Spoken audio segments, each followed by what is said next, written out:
Chapter 23. Tula lang nagtungo ng kumpanya si Zarina. Sana lang ay gumana ang pananakot niya sa mga ito para hindi matuloy ang mga binabalak nila sa kanyang ama. Hindi man naging mabuting ama sa kanya sa nakalipas na mga taon si Mateo, hindi pa rin niya kayang mawala ito dahil sa mga taong walang halang ang bituka. Wala siyang nagawa noon sa kanyang ina, para siyang batang naligaw ng landas at hindi alam ang gagawin at ayaw niya namang mangyari ulit yun. Ayaw niya namang mawala silang pamilya sa mga kamay ni Natalia. Nang may tumawag sa cellphone niya ay sinagot niya yun nang hindi na tinitingnan kung sino ang caller. Yes. Walang gana niyang sagot. What happened? May lilipat ba natin ang daddy mo? Na-request ko na ang ambulance, may mga doktor na rin nasasama para sunduin siya. Can we transfer him now? Wika ni Doc Apalya. Napabuntong hininga naman si Zarina at narinig yun ni Doc Apalya. Sa buntong hininga pa lang ni Zarina, alam na ni Doc Apalya kung anong nangyari. Hindi pumayag si Natalia. Anas niya sa kanya hinilot ang sentido niya. Alam niyang ito na ang mangyayari, akala niya ay magagawa ni Zarina ng paraan para mailipat si Mateo. Alam kong ayaw ilipat ni Tita Natalia si Daddy dahil si Doc Santos ang pinagkakatiwalaan niya ngayon. I'm afraid that they will kill my father silently. Ano po bang dapat kong gawin? Nagpiyok niyang saad, nanginginig ang boses niya maging ang mga kamay niya. Tumangala siya para pigilan ang pagbagsak ng mga luha niya. Sas, don't blame yourself. If something happened to your father wala naman tayong ibang sisisihin. Ilang buwan na rin ang nakalipas simula nang pahintuan ako ni Natalia na bisitahin at i-check up ang daddy mo. Hindi ko alin kung bakit pumayag pa si Mateo na magpalit ng doktor. Wala naman akong magagawa dahil may karapatan ang mga pasyente na magpalit ng doktor nila. Wala naman sigurong gagawin ang stepmom mo sa daddy mo. Humugot ng malalim na buntong hininga si Zarina para pakalmayan ang sarili niya at masagot ng maayos si Doc Apalya. I don't think so, may nakita akong gamot sa bag ni Tita Natalia. Pinatest ko yun para makita kung anong ingredients ang ginamit. Ang nakalagay sa bottle ay vitamins pero hindi siya vitamins. They are trying to kill my father, Tito. Pagsusumbong ni Zarina. Matalik na kaibigan ni Mateo si Doc Apalya, ito na rin ang naging family doctor nila simula nang maging doktor ito. Masyado nang naimpluwensyahan ni Natalia si Mateo kaya pati ang family doctor nila ay pinalitan niya. Don't worry too much, iha. They can't do that dahil makikita naman sa autopsy ang cause of death. I'm sure hindi sila magpapadalos-dalos sa mga desisyon at kilos nila. Huwag ka nang masyadong nag-iisip, take care of yourself especially your mental health. I'm sorry if I can't visit you. I'm too busy here in hospital. Alam ko rin naman na nasa maayos ka ng kamay ngayon. I'm happy that someone saved you from that house. Gumaan naman ang nararamdaman ni Zarina sa sinabi ni Doc Apalya. Hindi nila magagawang patayin ang kanyang ama gamit lang ang gamot. Thank you, Tito. Take care of yourself too. Matapos nilang mag-usap ay ibinaba na ni Zarina ang tawag saka siya muling nagtungo sa department nila. Maagang nakauwi si Owen. Pagpasok niya sa loob ng mansion ay nakita niya ang kambal na naglalaro sa sala. Masayang nagtatawanan ang mga ito na tila batuwang-tuwa sila sa napakarami nilang laruan. What a lucky jerk, Yuzel ni Owen. Tinutukoy si Tyrone dahil sa pagkakaroon nito ng mga anak at talagang kambal pa. Hindi na lang sana papansinin ni Owen ang mga bata at didiretso na lang sa kwarto niya pero muli niyang nilingan ang mga ito. Hindi niya namamalayan na naglalakad na siya palapit sa dalawa. Hi kids, nagmeryenda na ba kayo? Tanong niya sa mga ito. Nilingan ng kambal si Owen pero hindi nila ito kilala. Hindi pa rin nawawala ang takot ni Isabela kaya mabilis siyang lumapit sa kuya niya para magtago. Nagtaka naman si Owen sa ikinilos ng bata kaya nawala ang ngiti sa labi niya. Who are you po? Magalang na tanong ni Riley pero nananatili ang mga mata ni Owen kay Isabela. I live here too, pinsan ng daddy nyo. Is she scared? Nakakatakot ba akong tingnan? Pinipilit niyang maging malambot ang boses niya para hindi siya katakutan ng mga bata. She's scared of people po na hindi niya kilala. Sagot ni Riley. Bahagyang lumuhad si Owen para pantayan ang tingin ni Riley. Why? Kuryoso niyang tanong. Ramdam din ni Owen ang takot na nararamdaman ni Riley pero pilit lang itong nagpapalakas ng loob para sa kambal niya.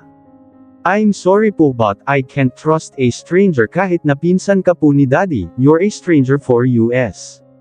Magalang pa rin na sagot ni Riley. Napatango na lang si Owen, naiintindihan niya ang mga ito. Mabuti na ring hindi sila mabilis magtiwala sa hindi nila kilala para sa kaligtasan nila. I understand but don't worry, I'm not a bad guy. Kumain na ba kayo? Tumango naman si Riley. Umalis na rin si Isabela sa pagkakatago niya sa likod ng kuya niya. What are you doing? Rinig ni Owen sa baritonong boses ni Tyrone. Tumayo naman na ng diretso si Owen sa kanya hinarap si Tyrone. Wala naman, I am just asking them. Seryoso nitong sagot sa kanya sana akmang lalampasan si Tyrone nang hawakan siya ni Tyrone sa braso. Stay away from my family lalo na sa mga anak ko. Pagbabanta ni Tyrone. Ngumisi naman si Owen sa kanya nilingon si Tyrone. Ganon ba talaga ako kasama sa paningin mo? But don't worry, I'm not going to use your kids para lang sa pansarili kong kagustuhan. Ikaw lang nakakapagpakulo ng dugo ko kaya bakit ko pagagamitin ang mga bata para makaganti sa'yo? I'm not cheap, kaya kitang patayin pero ang mga anak mo. Kaya ko silang mahalin. Nakangisi niyang saad sa kanya inalis ang pagkakahawak ni Tyrone sa kanya at umalis. Nanlilisik naman ang mga mata ni Tyrone na sinundan ng tingin si Owen. Humugot na lang siya ng malalim na buntong hininga para pakalmayan ang sarili niya. Nang tiningnan niya ang mga anak niya ay ngumiti na siya. Are you okay, Daddy? Tanong ni Riley. Yeah, of course. Masiglang sagot ni Tyrone sa kanya nilapitan ang mga ito at niyakap. Lumipas ang 2 linggo, nagtataka na si Zarina dahil hindi pa niya nakikita si Natalie. Hindi ito pumapasok sa kumpanya kaya naiipon na ang mga gagawin niya. Michelle, wala ka pa rin bang balita kay Natalie kung nasaan na siya? Tanong ni Zarina sa secretary ni Natalie. Wala pa rin po Ma'am Zarina. Maraming beses ko na siyang tinawagan pero hanggang ngayon hindi pa rin siya sumasagot. Sagot nito, napapaisip si Zarina kung anong nangyari kay Natalie, kung bakit bigla itong nawala. Is she planning her wedding? Usual niya sa sarili niya. Naipilig niya ang ulo niya, kung nagpaplano na sila para sa kasal nila bakit hindi alam ito ng secretary niya. Nahihirapan si Zarina na malaman kung ano ang pinaplano ng mag-ina. Patungo na sana si Zarina sa production department nang madaanan niya ang office ni Natalia. May kaunti itong awang kaya dahan-dahan siyang naglakad papunta doon. Sinilip niya kung sino na ang nasa loob. Nang makita niyang walang tao ay inilibot niya ang paningin niya sa paligid. Nang masiguro niyang walang nakatingin sa kanya ay pumasok siya sa loob at inilock ito. Mabilis siyang naghanap sa mga drawer at mga papeles kung may makikita ba siya laban kay Natalia. Dahan-dahan niyang iniangat ang mga papeles at sinisiguro na ibinabalik din niya sa mga pwesto ang mga ito para hindi malaman ni Natalia na may pumasok sa office niya. Nakita niya ang napakaraming USB pero hindi niya naman makita ang laman ng mga ito. Nang makakita siya ng AUG cable ay isinaksak niya ito sa cellphone niya ganun din ang USB para makita ang laman ng mga ito. Kapag nakikita niyang puro mga paperworks ang laman ay inaalis niya kaagad at nagsasaksak naman ng ibang USB. Sa dami ng files na nakasave hindi niya makita lahat. Lumipas pa ang ilang minuto pero wala pa rin siyang nakikitang USB na may nakatagong sekreto ni Natalia. Hindi na lang muna niya tiningnan ang mga USB dahil siguradong wala sa mga ito ang hinahanap niya. Binuklat niya na lang ang mga envelope at isa-isang tiningnan ang laman ng mga ito. Nagbabaka sakali na makita ang dokumento na iniwan sa kanya ng kanyang ina na ngayon ay hawak ni Natalia o ng kanyang ama. Nang marinig niya ang pag-ikot ng doorknob ay napatingin siya dito. Oh shit, mahina niyang usual. Mabilis niyang ibinalik ang mga papeles sa envelope at sa kinalalagyan nito saka siya naghanap ng mapagtataguan. Nasaan ang susi? Buksan mo. Rinig ni Zarina sa boses ni Natalia sa labas ng pintuan. Nagtago siya sa gilid ng cabinet na malapit sa pintuan. Isiniksik niya ang sarili niya doon. May kurtinang nakaharang sa kanya kaya hindi siya makikita. Siguraduhin mong naibibigay natin ang mga kailangan ng mga board of directors. Isend mo sa kanila ang mga regalo ko para sa kanilang lahat. Kailangan nating masiguro na nasa atin ang side nila. Wika ni Natalia narinig ni Zarina. Napakunot siya ng noo, sinusuhulan ba ni Natalia ang mga board of directors habang hindi pa nakakabalik sa kumpanya ang kanyang ama.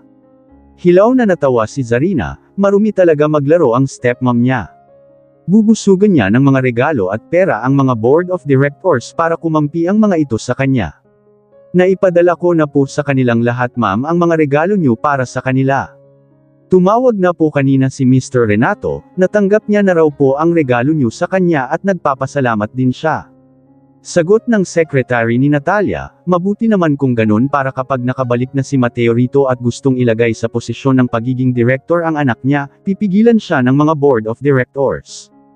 Nakangising wika ni Natalia. Naikuyom ni Zarina ang kamao niya at nagngit-ngit ang mga ngipin niya sa inis.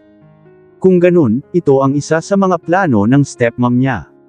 Hindi talaga siya makakapayag na magkakaroon ng posisyon si Zarina sa kumpanya. Tawagan mo si Natalie, sabihin mong kailangan niya nang bumalik dito. Kailangan niyang ayusin ang trabaho niya para makita ng mga board of directors na karapat-dapat siyang maging president ng kumpanya.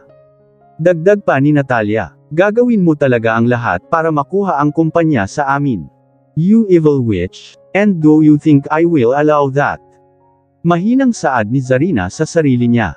Nang may tumawag kay Natalia ay sinagot niya ito. Narinig ni Zarina ang yabag ng mga ito palabas ng office. Nang tumahimik na ang buong kwarto ay dahan-dahan niyang nilihis ang kurtina para makita kung may tao pa ba. Nang wala siyang makita ay nagmamadali na siyang lumabas sa pinagtataguan niya. Binuksan niya ang pintuan at tiningnan kung may tao ba sa labas. Nang wala siyang makita ay mabilis siyang umalis at nagtungo na sa production department. Muli siyang hilaw na natawa nang maalala niya ang mga narinig ni Va. Paaamuhin ni Natalia ang mga board of directors sa magawa niya ang lahat ng gusto niya. Nang maalala niya ang kanyang ama ay napagdesisyonan niyang bisitahin ito. Nang huli siyang bumisita rito ay wala pa rin itong malay pero panatag naman siya dahil kasama niya noong bumisita si Doc Apalya. Sinabi naman sa kanya ni Doc Apalya na okay naman ang kalagayan ng kanyang ama. Maaaring natakot din si Natalia sa pananakot niya. Nasa biyahe na siya nang mapansin niyang tila may nakabuntot na sasakyan sa kanya. Hindi niya ito pinagtuunan ng pansin dahil baka 100 lang ang tatahakin nila. Makalipas ang ilang minuto ay pansin pa rin niya ang sasakyang nakabuntot sa kanya. Napakunot na siya ng noo kaya ang ginawa niya ay umiba siya ng direksyon. Napahigpit na ang pagkakahawak niya sa manubela dahil sumunod sa kanya ang sasakyang nakabuntot sa kanya. Binilisan niya ang pagpapatakbo niya at ganun din ang sasakyang nakasunod sa kanya. Tinawagan niya kaagad si Tyrone para sabihin ang sitwasyon niya. Someone is following me. Kahit saan ako pumunta nakasunod lang siya sa akin. I'm afraid that he will kill me. Bakas ang kaba sa tinig niya. Napatayo naman kaagad si Tyrone sa kinauupuan niya sa kanya kinuha ang susi ng sasakyan niya at lumabas na. Huwag kang aalis sa highway, hanggat kaya mo siyang iwasan mo. Share your location at susunod ako sayo. Saad ni Tyrone. Nang makasakay siya sa sasakyan niya ay tumawag siya kaagad sa isang general. Hello General, may mga naka-duty ba na mga pulis malapit sa Philippine Heart Center? Please check and call your men. Someone is following my wife. I need your men to protect her, please. Anas niya, mabilis na rin ang patakbo niya para makasunod kay Zarina. Base sa location na ibinigay ni Zarina sa kanya ay dadaan siya sa isang hospital. Okay, Mr. Fuentes, I will check. Sagot ni General saka siya tumawag sa mga pulis na naka-duty malapit sa Philippine Heart Center. Muling tiningnan ni Zarina ang sasakyan na nakasunod sa kanya. Sinubukan niya ng sumingit sa ibang sasakyan pero talagang sumusunod pa rin sa kanya ito. Binilisan niya ang patakbo niya at sumingit sa mga sasakyan. Akala niya ay naligaw na ito. Oh shit! Gulat niyang saad nang makita niyang katapat niya na ang sasakyan. Kaya pala hindi niya na makita sa likod niya. Natatakot man siya pero mas diniinan niya na ang pagkakatapak niya sa accelerator. Mabilis na lang ang pagkakabig niya sa manubela niya para lumiko nang sa ganon ay hindi siya bumangga sa sasakyang nasa harapan niya. Nang tumawag si Tyrone sa kanya ay hindi niya ito masagot dahil natatakot siyang bitiwan ang manubela. Oh God, please protect me. Anas niya, napalunok siya. Sa bilis ng pagpapatakbo niya ay para na siyang nakikipagkarerahan. Makalipas ang ilang minuto ay muli siyang tumingin sa likod niya nang marinig niya ang tunog ng mga siren. Kita niya ang mga police car na nakabuntot na sa kanya. Mabilis siyang nilampasan ng isang police car at sumenyas ito na mag-slow down siya. They want me to stop. Oh no, please, not now. Anas niya dahil sa pag-aakalang baka hinuhuli na siya dahil overspeeding na siya. Pinantayan na rin siya sa magkabilang gilid niya, may 3 pang nakabuntot sa kanya. Nakita niyang tumatawag si Tyrone, mabilis niyang sinagot ito. Please help me, may mga pulis nang pinapahinto ako. I'm scared to stop, Tyrone. Natatarante niyang saad. Slow down, Zarina. They come to help you, please slow down.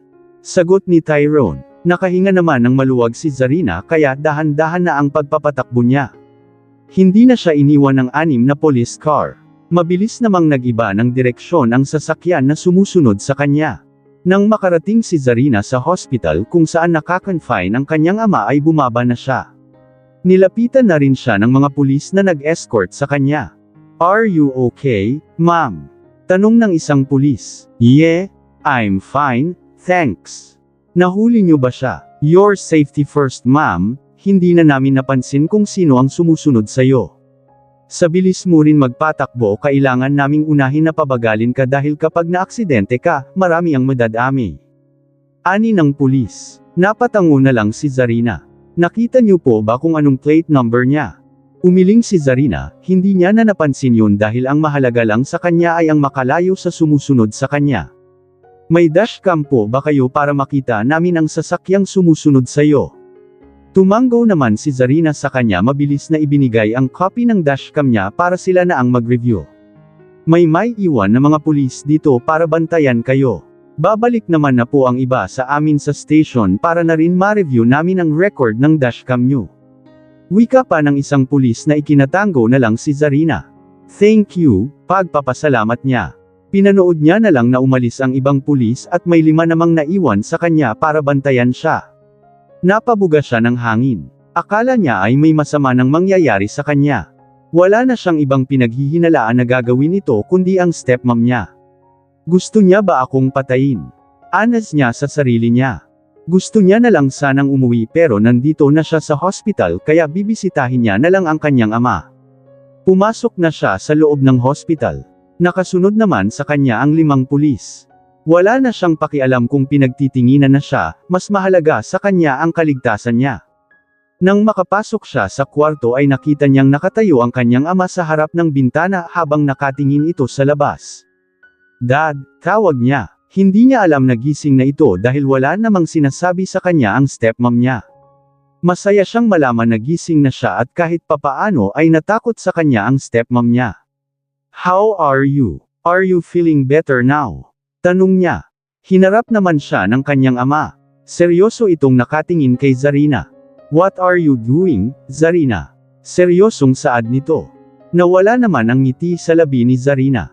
Napalitan ito ng pagkakunot ng noo at pagtataka. Ano po bang ginawa ko? Tanong niya, gusto mo akong ilipat ng hospital?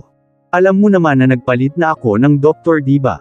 Bakit gusto mo akong ilipat kay Apalia? Tinakat mo pa talaga ang tita Natalia mo para lang masunod ang gusto mo. Galit na wika sa kanya ng kanyang ama. Ibig sabihin, ilang araw na rin simula nang magising ang kanyang ama. Gusto ko lang naman kayong ilipat dahil mas sigurado ako na maalagaan kayo ng tama ni Tito Doc. Bakit ba kayo nagpalit ng doktor? Hindi mo alam kung anong ginawa sa akin ng taong yun. He tried to kill me kaya ako nagpalit ng doktor. Bakit ka ba nangingialam? Gusto mo ba akong mamatay para makuha mo na ang kumpanya? May diing saad ni Mateo na lalong ikinakunot ng noo ni Zarina. What? No, of course not, Dad. Sagot niya. Ano na naman ba ang mga sinabi ng stepmom niya sa kanyang ama para magalit ito? At paano namang nangyaring gustong patayin ni Doc Apalia si Mateo? Kung ganun, huwag mo nang pangunahan ang tita Natalia mo sa mga dapat gawin sa akin. Alam niya ang mga ginagawa niya. Kung gusto mong mapabilis ang buhay ko para lang sa kumpanya, I can't believe that you can do that to your own father para lang makuha ang gusto mo. Dad, no. Ano bang sinabi sa inyo ni Tita Natalia na kasinungalingan na naman para sa akin kayo magalit at magduda? At anong sinabi nyo? Tinangka kayong patayin ni Doc Apalia. Bakit niya naman sana gagawin yun? Matalik nyo siyang kaibigan. Naguguluhan niyang tanong. Pinapalitan niya ang mga vitamins ko. Kaya hindi ako gumagaling kahit na palagi naman akong nagpapa-check up sa kanya at lagi kong iniinom ang mga nirereseta niyang mga gamot sa akin because he is trying to kill me using drugs. Napaawang ang bibig ni Zarina. Hindi siya makapaniwala na napaniwala ni Natalia ang kanyang ama. Dad, that's not true. Ang totoo ay si Tita Natalia ang sinusubukan kang patayin. Nakuha ko ang isang bote ng gamot sa bag niya at pinatest ko na rin yun. Lason sa kalusugan mo ang gamot na pinapainom niya sa iyo, yun ang dahilan kung bakit mas lalong lumalala ang sakit mo. Hindi magagawa ni Doc Apalia na patayin ka. Umiling naman si Mateo, hindi magawang paniwalaan ang sarili niyang anak. Hindi ko akalain na aabot sa ganito ang galit mo sa stepmom mo para gawan mo siya ng kwento. She can't do that to me. Umalis ka na Zarina. Kung gumagawa ka pa rin ng paraan para suruan ang stepmom mo, itigil mo na yan dahil sa ginagawa mo, tiwala ko sa'yo ang nawawala. Mapait na ngumiti si Zarina. Nagtutubag na ang gilid ng mga mata niya pero pinigilan niyang hindi bumagsak ang mga yun. Sinusubukan niya lang naman na tulungan ang kanyang ama pero siya pa rin pala ang mababaliktad. Hindi makapaniwala si Zarina sa mga sinasabi sa kanya ng kanyang ama. Hilaw siyang natawa, talagang napaghandaan na ni Natalia ang mga sinabi nito laban sa kanya. Ano pa bang mga nasabi ni Natalia para magalit ng ganito sa kanya ang kanyang ama? Pinakalma ni Zarina ang sarili niya para hindi bumagsak ang mga luha niya at hindi mauna ang paghagulgol niya kesa masabi ang mga gusto niya. Hanggang ngayon pa rin ba si Tita Natalia pa rin ang pinaniniwalaan niyo? Simula nang dumating siya sa buhay natin, hindi niyo na ako nagawang paniwalaan. I'm your daughter, Dad. Mas matagal mo akong nakasama kesa sa kanya unless palagi ka ring umuuwi sa kanilang mag-ina kahit nabuhay pa si Mommy. Matapang niyang wika. Iniwas naman ni Mateo ang paningin niya. Minahal ko ang Mommy mo. Hindi magagawa ng Tita Natalia mo ang patayin ako para lang sa kumpanya dahil marami na rin siyang naitulong sa akin simula nang makasama natin siya. Bakit mo ba siya gustong-gustong mawala sa buhay natin? Naging mabuti naman siyang ina sa'yo at sa mga anak mo. Noong mga panahon na hindi mo kayang alagaan ang sarili mo dahil sa depression, siya ang nandyan para sa'yo, siya ang nag-alaga sa mga anak mo. Ano bang ginawa niya sa'yo para magalit ka ng ganito at suruan siya sa akin? Hindi mo alam ang mga ginawa niya sa akin, Dad. Seriously. Bakit bulag-bulagan ka pa rin hanggang ngayon? Hindi mo alam kung bakit ako galit sa kanya. Noong sinabi ko sa'yo na nakita ko si Tita Natalia sa accident scene, hindi ka naniwala sa akin. Noong pinapainom niya ako ng gamot para tuluyan akong mawala sa sarili ko, hindi ka na naman naniwala. Inalagaan niya ang mga anak ko. She did not. Malakas na sigaw ni Zarina na halos magasgas ang lalamunan niya. She used my kids para makontrol niya ako. Lahat ng mga iniuutos niya sa akin kailangan kong sundin dahil kung hindi sasaktan at gugutuman niya ang mga anak ko. Hindi ko sinabi sa iyo ang lahat ng yun dahil natatakot akong makita na naman ang itsura ng mga anak kong may pasa at sugat dahil sa pananakit niya. Natatakot akong makita na naman sila na umiiyak dahil sa gutom. Masyado ka ng bulag-bulagan, Dad. Bulag ka pa rin sa mga red flags ng kabit mo. Mahaba niyang litanya. Kunot-noo lang namang nakatingin si Mateo sa anak niya. Naaawa siya rito pero kung totoo man ang mga sinabi ni Natalia sa kanya, hindi niya kailangang maawa kay Zarina.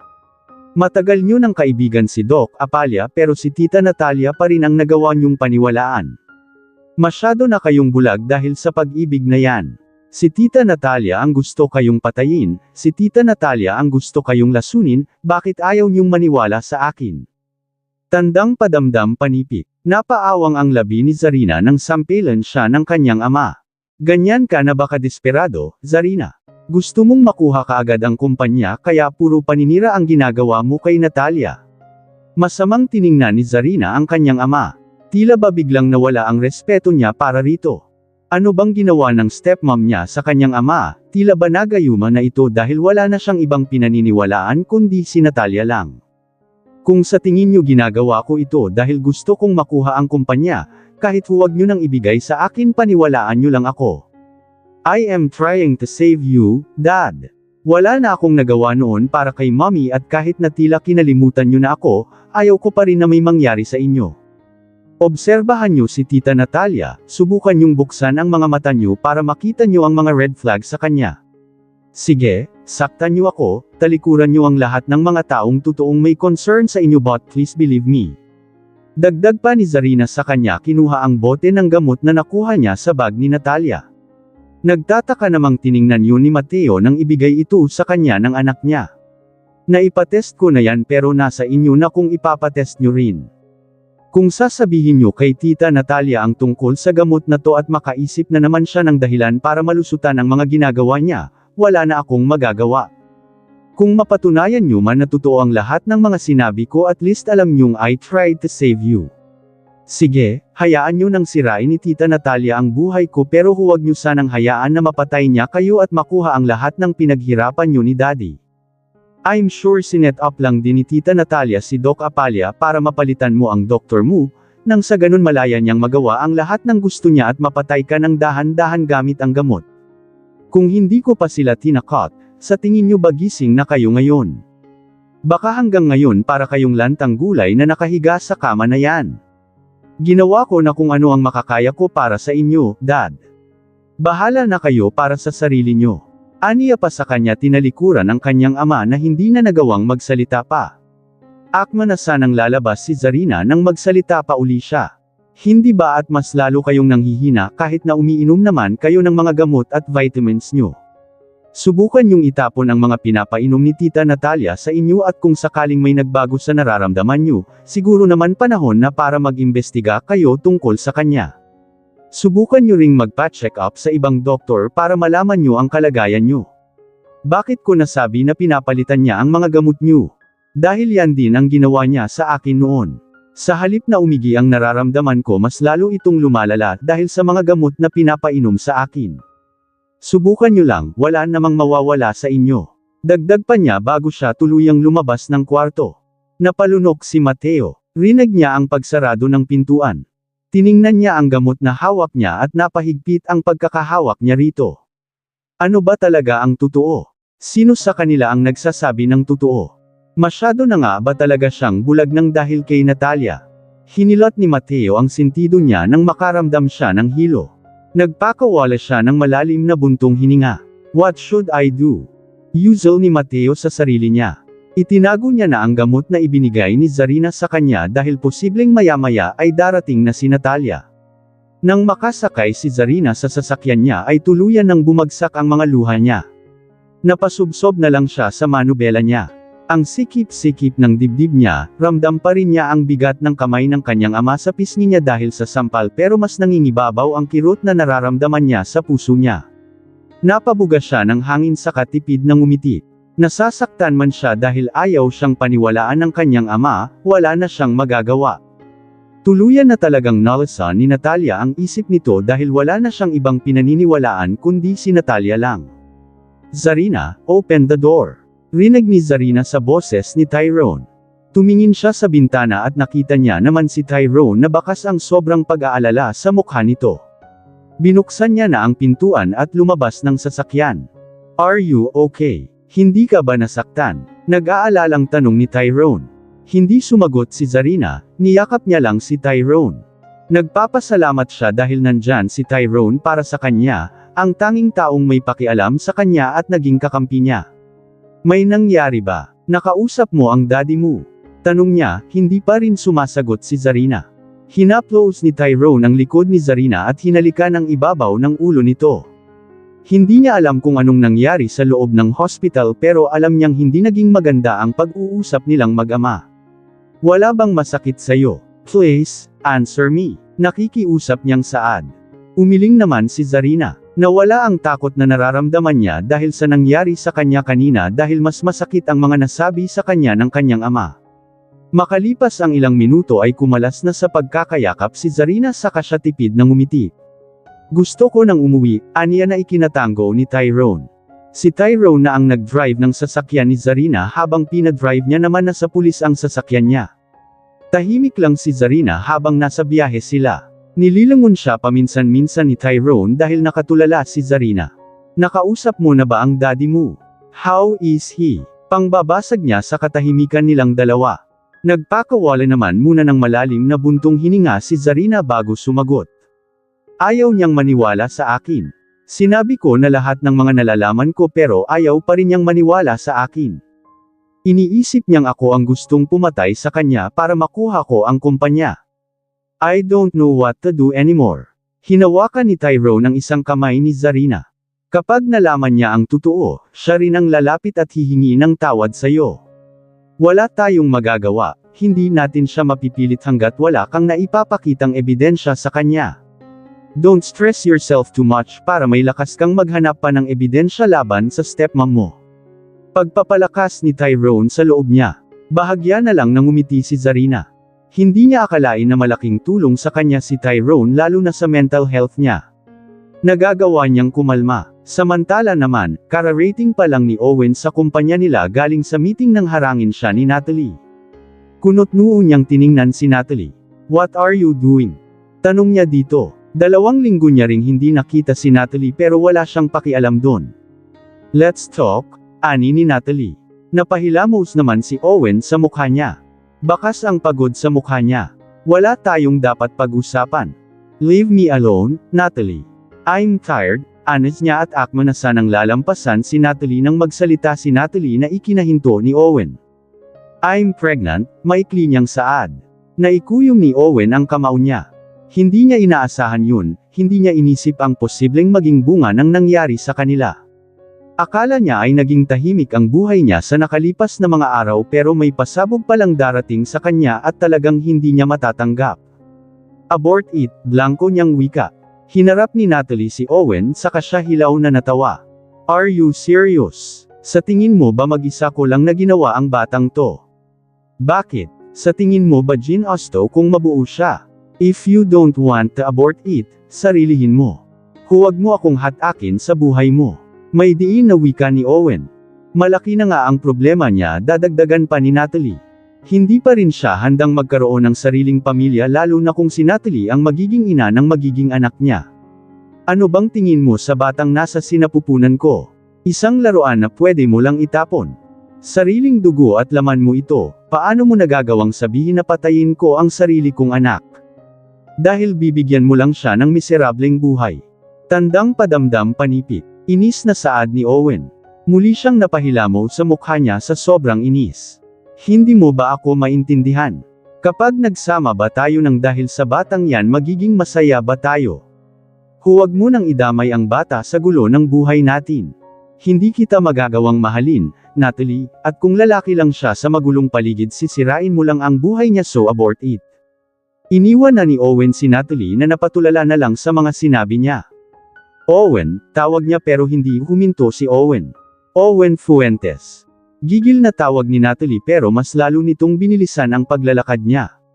Nang makarating si Owen sa office niya ay inis siyang nagwala dahilan para mahulog ang mga gamit sa lamesa niya. Damn it! Goddamn it! Galit na galit niyang sigaw. Hindi pa siya pwedeng magkaroon ng anak lalo na at marami pa siyang kailangang gawin. Hindi pa siya handa sa responsibilidad ng pagiging ama. Lalong hindi niya matanggap na isang babaeng hindi niya mahal ang magdadala ng anak niya. Inis niyang sinabunutan ang sarili niya. Kapag hindi pumayag si Natalie na ipalaglag ang bata siguradong wala siyang magagawa kundi ang pakasalan ito. Damn this life. Muling lumabas si Owen at hinanap si Natalie. Mabuti na lamang at hindi pa ito nakakaalis kaya inis niya itong hinayla palabas ng kumpanya. Ouch! You're hurting me. Pwede naman tayong mag-usap nang hindi mo ako kinakaladkad. Owen, ano ba? Reklamo ni Natalie sa kanya dahil halos madapa na siya sa pagkaladkad ni Owen sa kanya. Saan ba tayo pupunta? Aniya pa. Nang hindi siya binitiwan ni Owen ay kinagat niya na ang kamay nito. Aray, ni Owen kaya nabitiwan niya si Natalie. Saan mo ba ako dadalhin? Ipapa-abort natin ang batang yan. Diretsyong sagot ni Owen. Napaatras si Natalie. No. Kung hindi mo tanggap ngayon ako na lang muna ang bahala sa kanya. I'm sure kapag nakita mo na ang bata matatanggap mo rin siya. Hindi ako papayag sa gusto mo. Ito ba ang plano mo? Hindi ako pumayag na pakasalan ka kaya gumawa ka ng paraan para pakasalan kita. Ginamit mo ang pangalan ni Zarina para magawa mo ang plano mo. Sinadya mong may mangyari sa atin para mabuntis kita at magawa mo ang gusto mo. You evil witch! Sagad sa buto ang galit na nararamdaman ni Owen. I don't want to marry you, ano ba ang hindi mo maintindihan doon? Tandang padamdam panipik. Sa lakas ng boses ni Owen ay maraming nakarinig ng sinabi niya. Nagbubulungan na ang mga empleyado na nakarinig sa sinabi niya at puro panghuhusga yon kay Natalie. Inilibot ni Natalie ang paningin niya at lahat ng empleyado ay nakatingin na sa kanya. Nahihiya na siya dahil sa sinabi ni Owen. Galit niyang tinalikuran si Owen dahil sa pagpapahiya nito sa kanya. Muling hiniram ni Melanie ang mga anak ni Zarina para ipasyal ang mga ito at kumain ulit sa labas. Kumusta naman kayo sa mansion? Hindi ba kayo naninibago sa paligid niyo? Tanong ni Melanie sa mga bata. Medyo nanibago po dahil ang dami pong katulong. Palagi lang pong nasa kwarto si Isabela pero para po makapaglaro kami sa sala pinapaalis po muna ni Lolo ang mga katulong para maging komportable po kaming maglaro. Sagot ni Riley. Hinaplos ni Melanie ang pisngi ni Isabela. Hanggang ngayon hindi niya alam kung anong pinagdaanan ng kambal sa kamay ni Natalia. Kumusta naman ang trato sa inyo ng lolo niyo? Is he nice? Tanong pa niya. Tumanggaw naman kaagad si Riley kaya nakahinga siya ng maluwag. Lolo is kind naman po, sagot pa niya. Ipinasyal na ni Melanie sa mall ang mga bata para makapag-shopping sila ng mga gusto ng mga ito. Gusto niyang ibigay ang mga bagay na hindi nila nakuha dahil si Natalia ang may hawak sa kanila. Masaya silang namasyal sa mall, idinala niya rin ang mga bata sa Kids Una, arcade at sa mga rides. Ramdam na ni Melanie ang mabilis na pagkapagod dahil na rin siguro sa edad niya pero sinigurado niyang nag-enjoy ang mga apo niya. Nang mapagod sila ay naghanap sila ng restaurant para makakain na sila. Hinayaan niyang mamili ng pagkain ang kambal. Noong nasa Los Angeles pa kayo, totoo bang madalas walang lasa ang mga pagkain niyo? Wala rin kayong fruits? Kuryoso pa niyang tanong. Gusto niyang mas makilala pa ang mga apo niya at mas maunawaan ang mga ito. Gusto niyang mawala na ang takot ng mga ito. Ayaw niyang dalhin nila hanggang sa paglaki nila ang takot o trauma nila. Opo, hindi rin po kami pinapakain ng marami. Hindi po kami nakakakain ng masasarap. Kapag nangunguha po ako ng pagkain dati palagi akong pinapalo ng yaya namin. Pagsusumbong ni Isabela, napahigpit ang pagkakahawak ni Melanie sa hawak niyang kutsara. Lahat ng yun ay nagawa ni Natalia. Paano niya nagagawang saktan at gutuman ang mga batang walang kamuwang-muwang? Tipid na lang nangumiti si Melanie. Don't worry, you can eat whatever you want now in mode ration. Hindi na kayo magugutom at wala nang mananakit sa inyo. If someone hurt you both, tell me, ako na ang bahala sa kanila. Huwag kayong matatakot na magsabi o magsumbong, okay. Kakampi niyo ang Ma'am Myla. Nakangiting saad ni Melanie. Masaya namang tumanggo ang dalawa. Pagkatapos nilang kumain ay dumaan muna si Melanie sa isang bag shop para bumili. Pinaupo niya muna ang mga bata sa sofa habang namimili siya. Nang makakita siya ng magandang bag ay kinuha niya yun pero kunot noo niyang tiningnan ang isa pang babaeng humawak sa bag. Hilaw siyang natawa nang makita niya si Natalia.